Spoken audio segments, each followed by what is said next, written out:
That song was Climb Every Mountain, which introduces our Lincolnite, Lisa Thompson White. Lisa, we just played that song from that great movie, The Sound of Music, the great stage production. Seemed appropriate to introduce Lisa White with Climb Every Mountain. How are you this morning, young lady? Lisa's, we just did again.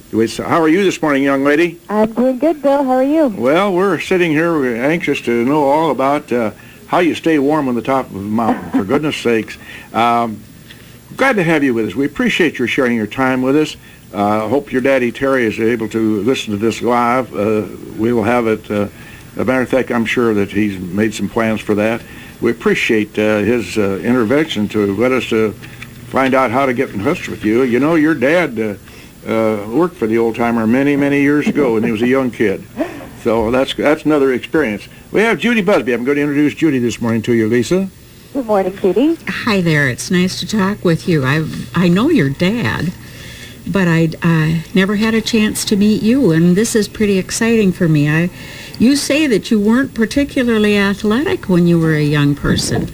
How in the world did you ever matriculate into being a mountain climber, which takes an awful lot of athleticism, I should think? Well, it does, for sure, and I think it happened gradually. I became interested in just hiking and camping and did a lot of that, so I really liked being in the outdoors. And ironically, a friend from Orlando, of all places, called my husband and me probably in 2008 and asked if we wanted to climb Mount Rainier, which is the highest peak in Washington State. It's 14,410 feet. Mm-hmm. And so we knew very little about what we were agreeing to, but at the time it sounded like fun, and we thought how much different could climbing a mountain be than just hiking around Washington State. So we decided that we would set that as a goal, and didn't make it to the top of Rainier in 2008, but did in 2009. And after we had done that and kind of gotten a taste for what mountaineering was like and some of the challenges and how rewarding it is, we just sort of set our sights on bigger and bigger mountains. You know, it's interesting that you just really got into this in 2009, and when you got into it, you must have been really bitten by the mountain climbing bug. It is. It's true, Judy. I find mountaineering really rewarding for a number of reasons. It's very rewarding to set a goal for yourself and train hard and become athletic enough and comfortable enough to do it just from having the right skills to climb that particular mountain. I think it's also rewarding because, climbing isn't just physical. It requires a great deal of mental fortitude as well. And so to know that mentally you're able to accomplish such a lofty feat is incredibly rewarding. And it's something that, after you've successfully summited and returned to base camp, it's something that no one can take away from you. And so I like that piece of it as well. There's also a big element of teamwork, meaning that I'm, literally roped to someone else, multiple people, and I have to ensure that if something bad happens, I can save their lives and vice versa. And so that element of having to work as a team to accomplish a goal that you share is very rewarding for me, too. Well, Lisa, this is what intrigues me primarily is that you had not done any mountain climbing at all. Am I correct in that, before Rainier? That's correct. Oh, my goodness. And my goodness gracious. Tackle a big one right to start with. Yeah, well, I should say that there are smaller mountains. We're very fortunate in Washington State to have mountains all around us. Yes. And so there are others that are very accessible that people climb, just on a Saturday afternoon that are maybe 6,000 or 8,000 feet. So we had done that, but those are very different from taking on something like climbing Mount Rainier. Well, we're fellow climbers. I've climbed Mount Rainier about 800 or 900 feet, maybe. Still rewarding. But in any event, seriously, from there, my goodness, I'm reading your material that you sent me, and I'm appreciative of that. You went to the Caucasus Mountains in Russia, In Russia, and that's right. 18,510 feet. Yep, Then you went to Argentina, that's right. 22,000 feet. Mm-hmm. And then your fellow climber, Dr. Al Bowman, ISU president, and we're going to lose him, and I certainly hate to do that. But in any event, he informs me that Denali is probably about one of the toughest that you can climb due to the weather conditions. Mm-hmm. Yeah, Denali is unique in that it is very far north, and so some of the weather that you experience there is more extreme than any other place on Earth. Temperatures in the summertime, so in July or June, for example, regularly get to 40 below zero, and winds can be incredibly strong as well. The other challenge about Denali is that on other peaks in the Himalaya, for example, there are porters that will take your gear for you if you so choose, and that's not true on Denali. As a national park in the U.S., there are no porters or Sherpas to help you with that, and so it's an added challenge to have to pull. In my case, it was pretty close to my body weight most of the way up the mountain. We didn't take that amount of gear to the summit, of course, but took it to 17,200 feet. And so, being small in stature compared to most mountaineers, that was a huge challenge for me, and something that I took very seriously in terms of training, and spent a lot of time dragging a SUV tire around my neighborhood, which, as you can imagine, got a lot of looks from my neighbors. But in the end, I think it made me very well prepared and made me feel comfortable that I'd be successful once I got there. I just am amazed that a young lady with a slender build can carry the amount of equipment that's necessary to carry. It's one thing to go into the mountains to elk hunting, and I thought that was pretty doggone cold, sleeping in a tent for 2 nights. That didn't begin to compare. Now, I recall that you were trapped in, well, not trapped, but had to stay in your tent for several days while you were on Denali due to weather conditions? Yeah, that's right. So we were very fortunate on the lower part of the mountain, meaning below 17,000 feet. We had beautiful weather just about every day. There were some days where it was windy and snowy, but for the most part, we were treated with beautiful sunny skies, and in fact would get warm because, as you can imagine, we're exercising as we're climbing up the mountain, and so it would be quite hot on some days.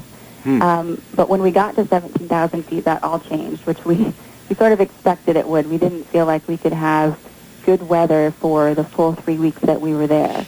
And so when we got to high camp at 17,200 feet, the weather changed for about 6 days, and we were unable, just due to strong winds and heavy snow, it made it unsafe for us to climb further up the mountain. And so we spent a lot of time in our tents, and it's important, I think, when you're in a situation like that to keep moving, not to just stay in your tent and sort of languish, not only because mentally it sort of defeats you, but also because it's important just to keep your muscles as active as they can be. At that altitude, your body just starts to deteriorate naturally, and so it's important to keep moving. And so there were lots of things we could do around camp. We would build tent walls. We would, make sure that our tent was sturdy and that we were prepared for the weather as it continued to get worse.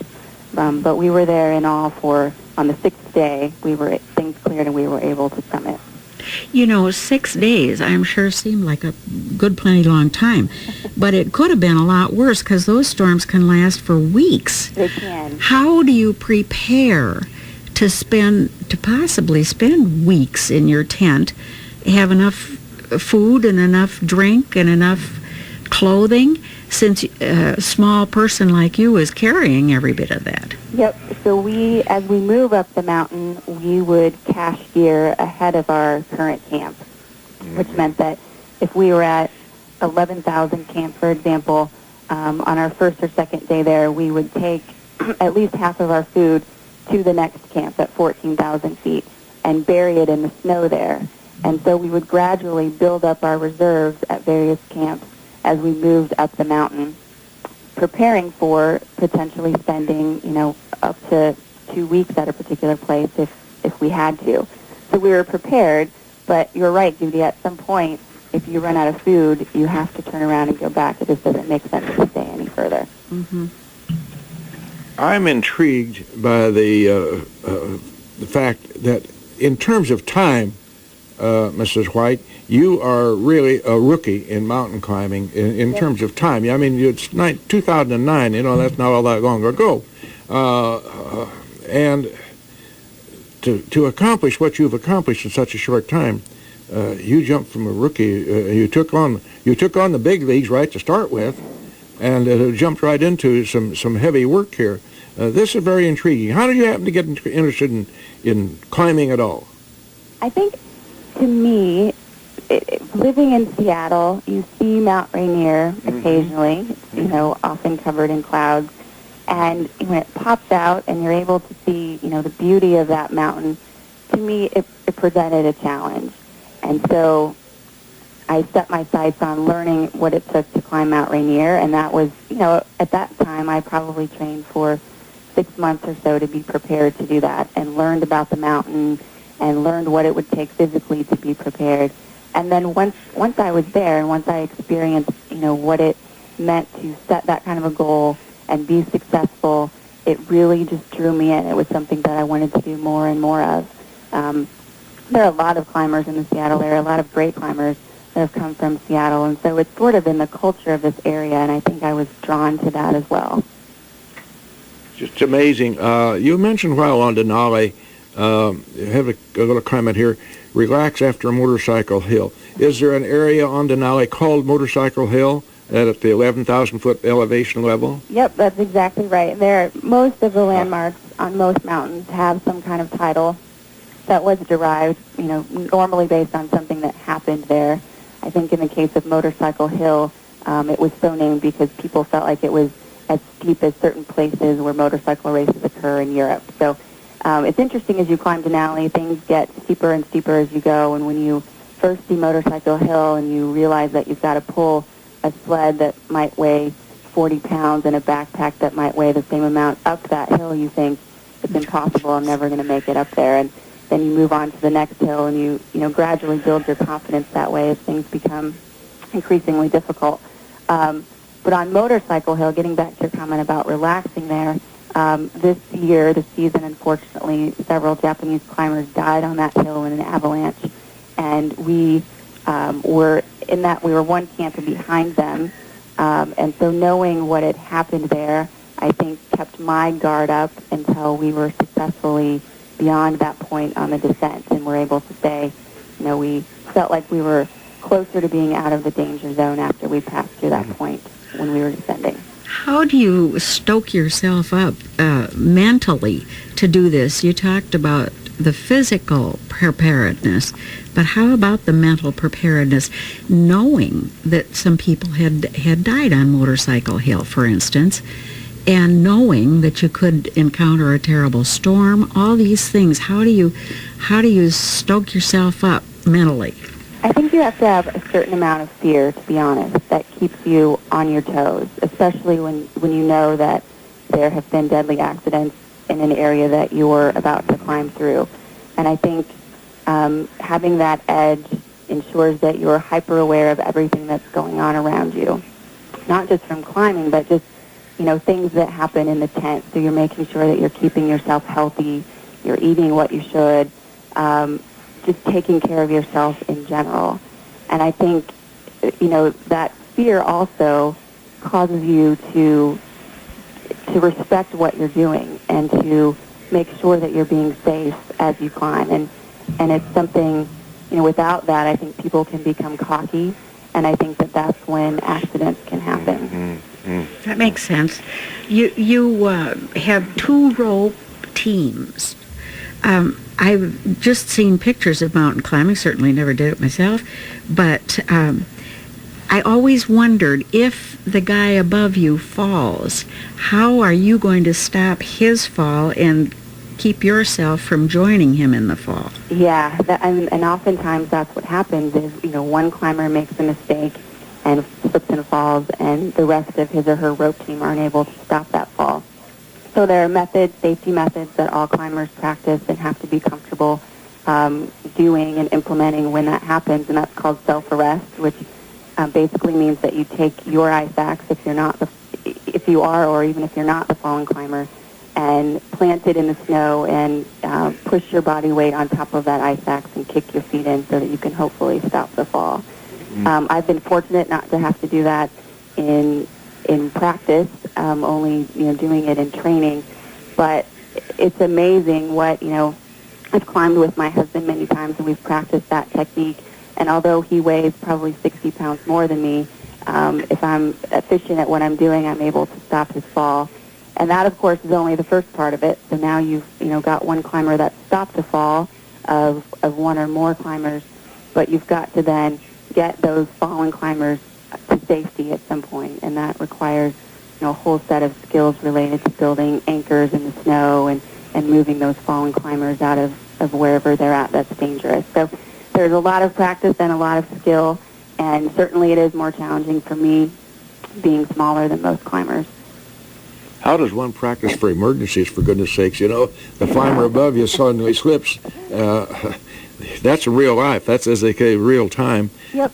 Tell me about on a lighter note, just a minute, I noted here you talked about your beginning at Talkeetna, Alaska, and you phrased that as a drinking town with a climbing problem. Paraphrasing. Yep. That's kind of an interesting phraseology there. You want to comment about that? I can't take credit for that phrase, but I think it accurately sums up the town of Talkeetna, which is the closest town to Denali National Park, and therefore the mountain of Denali. And so it's very peculiar. It's a small little town that's very quirky, and it's full of a lot of climbers, full of a lot of people that have really just spent their careers climbing and maybe now have decided just to reside in Talkeetna so that they can be close to the mountains and enjoy doing what they love every day. So it's, and there have been a lot of tourists, I think, that have started over the years to visit Talkeetna, so it's changed a little bit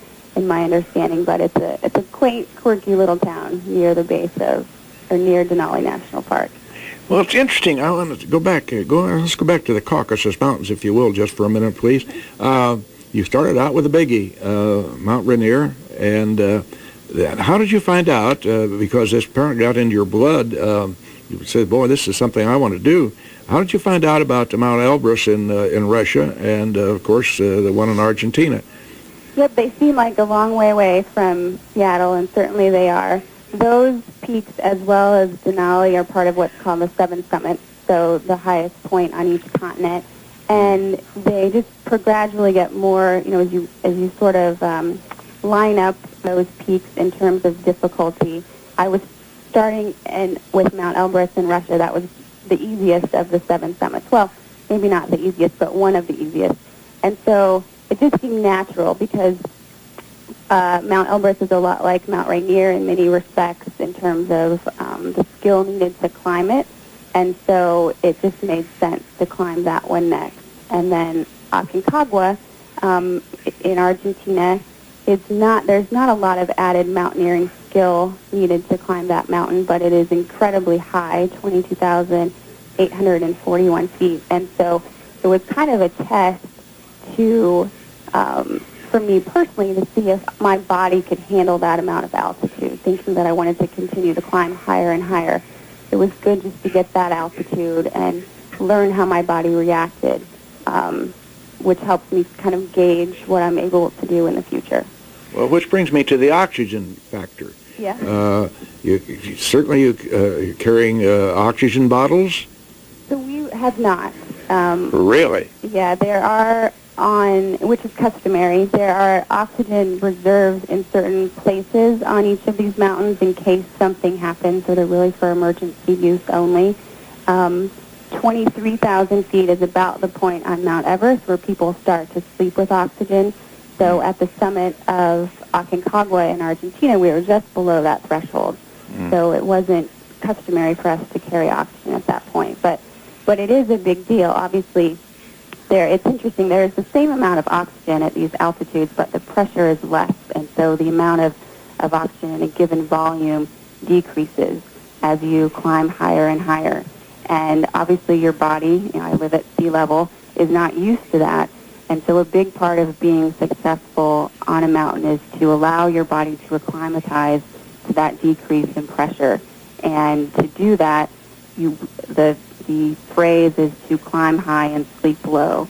So you may climb to, say, 14,000 feet in one given day, maybe cache some gear there, and then return to the lower camp to sleep that night. And in so doing, your body slowly starts to acclimatize to the decreased pressure. There are some other ways that you can speed up that process, and one of them my husband and I have employed as we've started to climb, and that is to sleep in a tent at home before we climb that's deprived of oxygen. So the pressure in that tent is lower than sea level. And although very effective for building red blood cells, which allow your body to carry more oxygen, you sort of wake up every morning feeling a little bit hungover, which is something that you have to get used to. But I find we've both found it very effective as we've climbed. Does it affect your physical system, your muscle structure? Say that again, Judy? Does it affect your physical structure, your muscles?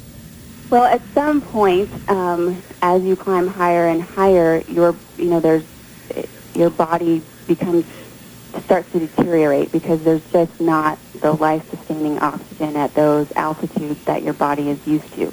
So there is a point where your muscles are affected and they just start to deteriorate. That's true. Is it a cramping thing then? No, it's more just a gradual loss of muscle. Uh-huh. And there are other physical effects which, are sort of ironic, I guess, when you consider the challenges with climbing. But as you get higher, your body realizes that the oxygen that it's used to is not there. And so your body will naturally move oxygen to the vital organs in your body, which are your heart and lungs and brain. And so that causes you to get colder because you don't have the same amount of oxygen in your extremities that you're used to, and they're therefore not as warm. It also causes you to lose your appetite because your body is not sending as much oxygen to your digestive system. And so while you're burning thousands of calories a day climbing, you have very little appetite. And I know it's hard to imagine at sea level, but you could place your favorite food, most appetizing food in front of you at altitude, and you would have very little interest in eating it. And so you literally, most days, have to force yourself to eat the amount of calories that you need. 648-5510. Some of Lisa's former friends here, maybe some of the graduates of Lincoln Community High School, class of 1991, just a kid. My goodness gracious. Some folks might have some questions, comments for Lisa Thompson White. We'd be appreciative if they would want to call in. Mr. Ash would be glad to field those for you. Tell us about the basic equipment. At some place in time, you started assembling a whole bunch of mountain climbing equipment. Could you kind of take us through that, how you begin to accumulate those of necessities? And I presume you take very little things which you really don't really need. True, very true. And so I have to laugh because I feel like I have a mountain of gear in my garage. And slowly over time, you're right, we've accumulated it, my husband and I. So I guess we started probably just buying a simple ice axe and crampons. And then, over time we learned, well, maybe there's a better pair of crampons and a better ice axe. So we have accumulated several versions of this gear over the years, but those are definitely the basic things.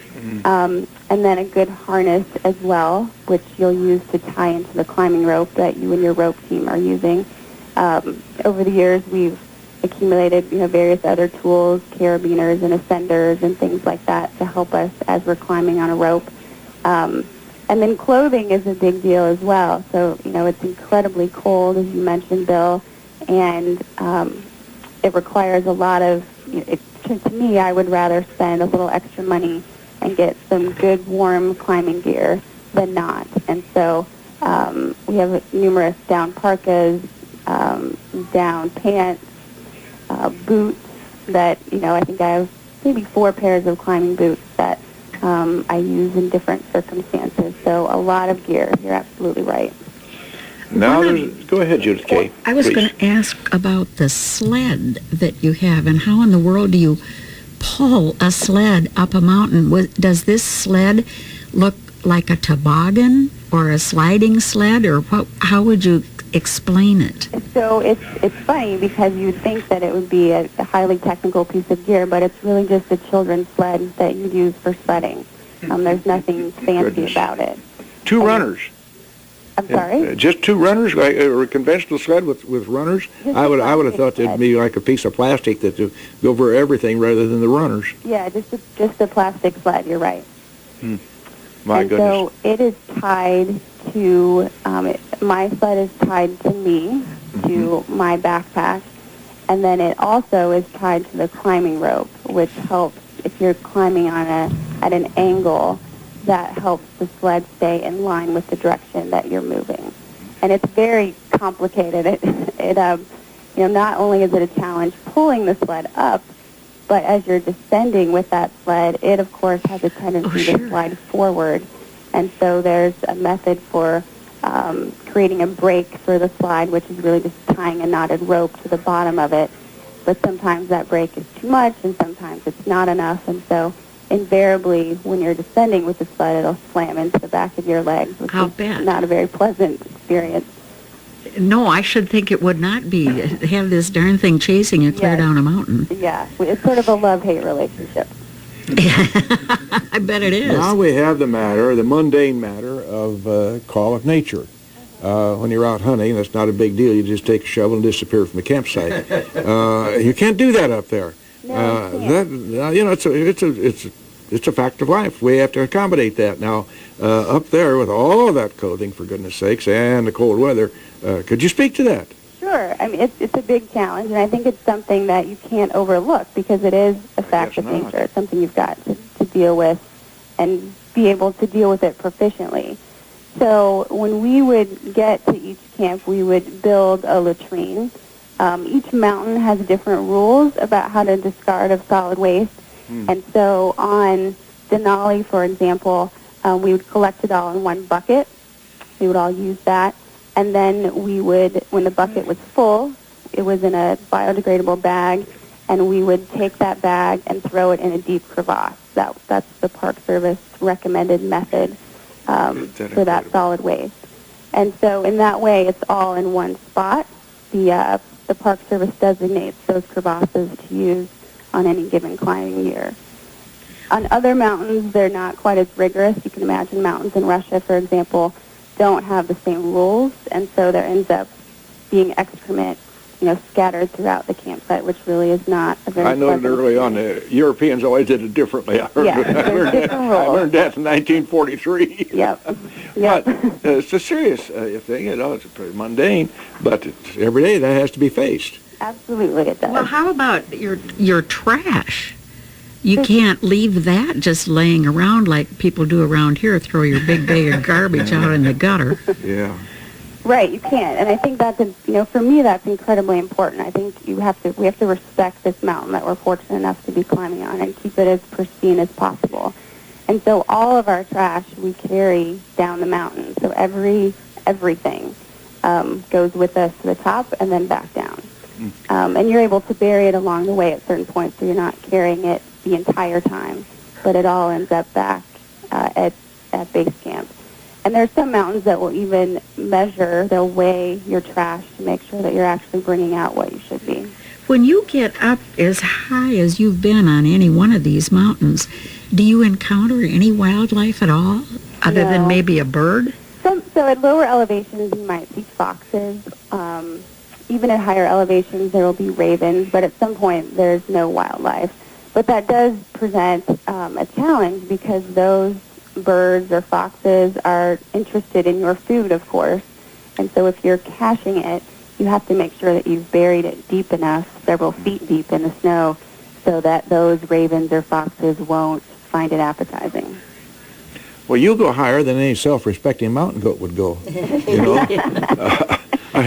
It's just incredibly amazing. And of course, as youngsters, we've known and read pictures about Sir Edmund Hillary and others of that fame who have climbed a lot of mountains. And you wonder how in the world they got started at it. Well, here we're talking to a gal who got started at it 4 years ago. Yeah. at a rather tender age, I might add. Now you're looking ahead, and you hope maybe to go to the Antarctica. Where in the world is the mountain high enough in the Antarctica to be of interest to you? So I would love to go to Antarctica. The highest peak on that continent is 16,000 feet, and so Antarctica presents a whole nother set of challenges because it's very challenging just to get there. There's no commercial flights, of course. The weather can be very challenging if you're trying to coordinate getting in and out. But it's a big challenge. It's sort of the next thing on my list of mountains to climb. It's extremely cold, as you can imagine, as you would expect Antarctica to be. And so that's a challenge that I'd like to tackle next. I'm getting here cold in the studio just thinking about it, for goodness sake. Now you talk about looking for sponsorship. How does one go about that? And in that vein, are you referring to people like North Face or Patagonia or that type of firm? How does one go about looking for sponsorships for such an esoteric adventure as this? Well, it's challenging for sure. And most companies such as North Face or Patagonia will typically sponsor the highest caliber of mountaineers, and those mountaineers are typically climbing mountains that haven't been climbed before or climbing routes that haven't been climbed before on a particular mountain. And so it's more challenging for me, just a normal person who has goals to climb a lofty peak, and as you can imagine, it gets more and more costly to do so. And so my husband and I are actively looking for sponsors that can help offset some of that expense. We've been fortunate to work with a company called Adventures and Scientists for Conservation that has helped us in that process. And they're an amazing organization that pairs together adventurers, so mountaineers, for example, with scientists that are looking to gather data from a particularly remote part of the world. So, for example, when I was on Denali, I collected rocks for a researcher in Arizona who's affiliated with the biosphere, and he analyzed the microbes on those rocks to give him some indication of climate change over time. And so, in so doing, we've been able to sort of expand our network of people in that search for sponsors. How much time and energy do you devote to worrying about an avalanche? A lot. I mean, it should be always on your mind. And it can happen, when you're least expecting it. And so I think it's something that you've always got to have in the forefront of your mind. Are we in a situation where avalanche could occur based on the snowpack and the angle of that slope? So I think if you forget about it, you can get in trouble. I would suspect. Yes. I just, we're going to have a little dead air for a minute because we're just kind of awed by your accomplishments here, young lady.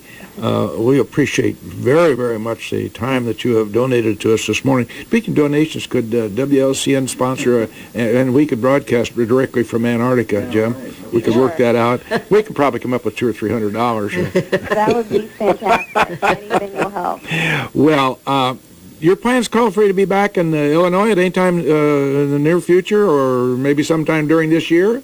I don't have any immediate plans, but I try to get there once a year. So I'd like to hook up when I'm there. Well, we'll certainly You're look not forward going to to find return. many mountains when you get here. No, I know. There is a pimple, though, that we call Elkhart Hill. Yeah. Well, we appreciate very much the fact that you have shared your time with us, particularly in the fact that there's a couple of hours difference out there. Sure. It's now 5 minutes after 7 out there. That's right. Where you are, so you're up and at 'em early, and we appreciate that very much, the fact that you have done this. We're just really, I'm just kind of overawed by the accomplishments of this young lady, particularly since she's just started this 4 years ago and for what she's been able to accomplish. We look forward to having you back in Lincoln sometime this year. And if I'm still here, Judy will make sure that I point in the right direction to come up here to the station. Judy, would you have a closing comment that you'd like to make to this young lady? I just wish you all the luck in the world, and I think it sounds like a fun life. Thanks, Judy. Well, Sir Edmund Hillary said, I always try to close with something with a quote apropos of the day. Sir Edmund Hillary said, people do not decide to become extraordinary. They decide to accomplish extraordinary things. That's certainly the case of Lisa Thompson White. We thank you very, very much, young lady.